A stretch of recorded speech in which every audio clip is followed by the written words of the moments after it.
Think about this. The 25% of Zoom calls, webinars, etc., are being watched on mobile now. So your fonts are not large enough to read on a phone. People are going to be disengaged. This font is 150 points. It of course depends on your specific font, but have someone who doesn't know your content look at it on the phone and see if they can read it without bringing it up really closely, so it's comfortable for them. Just one idea per slide. This is different than we learned as speakers. We learned you can have up to a couple ideas. No, one idea per slide. If it has more than 2 or 3 bullet points, break it into multiple slides. No one cares how many slides you have. They only care how quickly they can understand them. Then use decorative fonts sparingly. They're really hard to read, so only use them maybe for the titles or to call out one word on a slide that you want to emphasize. Don't capitalize on a whim. This is one of my pet peeves. So you can't just decide to capitalize a word. That's bad grammar. The same as you can't put something in all caps for emphasis. No, that's what bold and italics are for. It takes away from your credibility when you make these mistakes. And then you want purposeful animation because it can be stimulating. You don't want willy-nilly animation, just something because movement gets attention. Years ago, I had a client who was a market research firm, and they did research to find which gas stations had the most traffic. The gas stations that had pennants got the most because of the movement.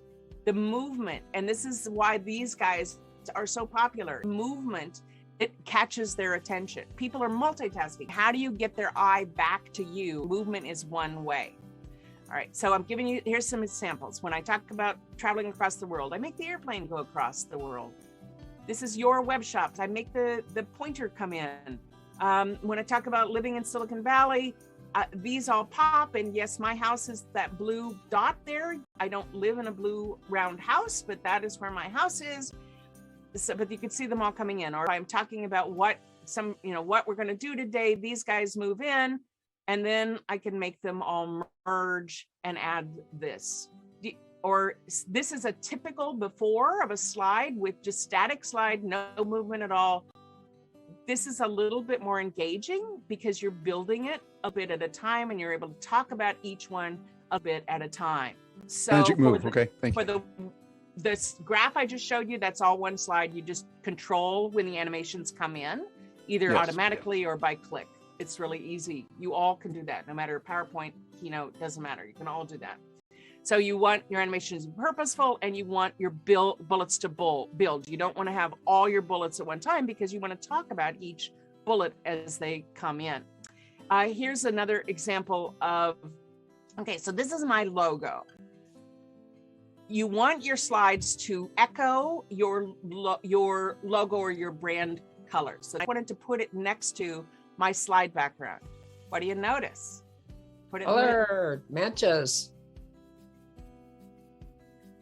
Yep. So it's reinforcing its echo. It's subtle, but rather than just choose a template from wherever, make sure your template colors match your colors. Or if you're going to, here it's animated. If you're going to put it at the beginning of a video or at the beginning of a slide deck, you can even animate it.